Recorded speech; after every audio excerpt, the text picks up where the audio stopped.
Hello everyone, আসসালামু আলাইকুম। কি অবস্থা, কেমন আছেন সবাই? আশা করি ভালোই আছেন। আমরা যাচ্ছি মহস্তনগড় জাদুঘর, মাজার এবং বেহুলার বাসরঘর দেখার জন্য। তো যাত্রাপথে আমাদের সাথে কি হয়ে গেল, কি দেখে ফেললাম, দেখার জন্য সাথেই থাকুন। যাত্রাপথে দেখলাম বগুড়া জেলার এই সেই একমাত্র বিমান যেটি উঠতে পারে না, অনেক দিন যাবৎ মাটির ডালিতে অবস্থিত। অবশেষে আমরা পৌঁছে গেলাম মহস্তনগড় প্রত্নতাত্ত্বিক জাদুঘরে। মহস্তনগড় প্রত্নতাত্ত্বিক জাদুঘর 1967 সালে করতোয়া নদীর কিনারা ও ঠিলা সংলগ্ন এলাকায় প্রতিষ্ঠিত করা হয়।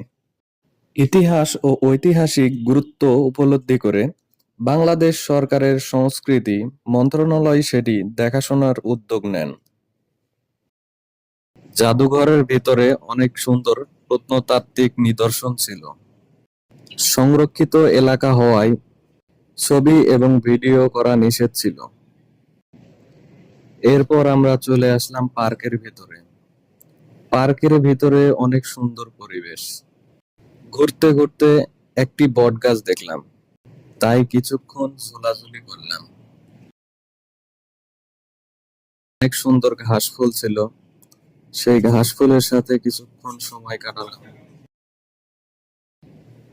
পার্কের ভিতরে অনেক সুন্দর পেয়ারা মাখা ছিল, লোভ সামলাতে না পেরে আমরাও খাওয়া শুরু করলাম।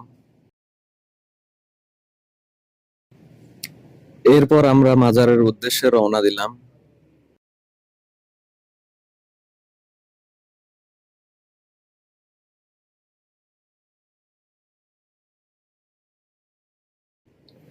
এবং দেখতে দেখতে চলে আসলাম মাজারে। প্রসিদ্ধ এই নগরীর ইতিহাসের পুণ্যনগর নামেও পরিচিত ছিল। একসময় মহস্তনগড় বাংলার রাজধানী ছিল। যীশু খ্রিস্টের জন্মেরও আগে, অর্থাৎ প্রায় 250,000 বছর পূর্বে এখানে সভ্য জনপদ গড়ে উঠেছিল। 2016 সালে এটিকে সার্কের সংস্কৃতি রাজধানী হিসেবে ঘোষণা করা হয়।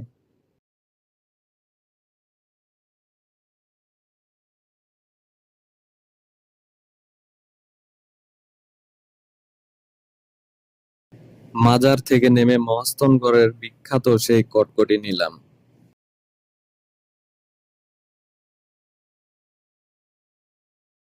মহস্তনগড়ের কটকটি এত স্বাদ কেন? সেই স্বাদ। খাওয়া শেষে চলে আসলাম বেহুলার বাসর ঘরে।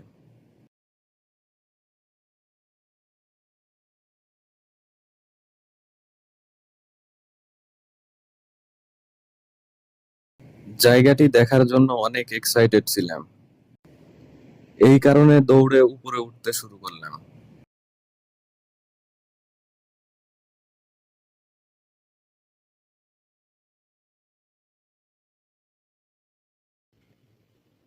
বাংলাদেশের প্রত্নতত্ত্ব অধিদপ্তরের মতে আনুমানিক খ্রিস্টাব্দ 7ম শতাব্দী থেকে 1200 শতাব্দীর মধ্যে এটি নির্মিত হয়।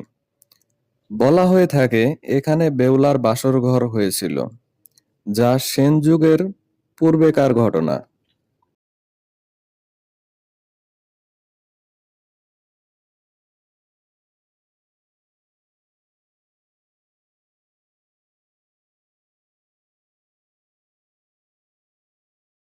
এই পর্যন্ত থাকার জন্য আপনাদের সবাইকে শুভেচ্ছা ও ভালোবাসা জানিয়ে বিদায় নিচ্ছি আজকের মতো। এরপর আপনারা কোন জায়গার ভিডিও দেখতে চান তা কমেন্টে জানিয়ে দিবেন।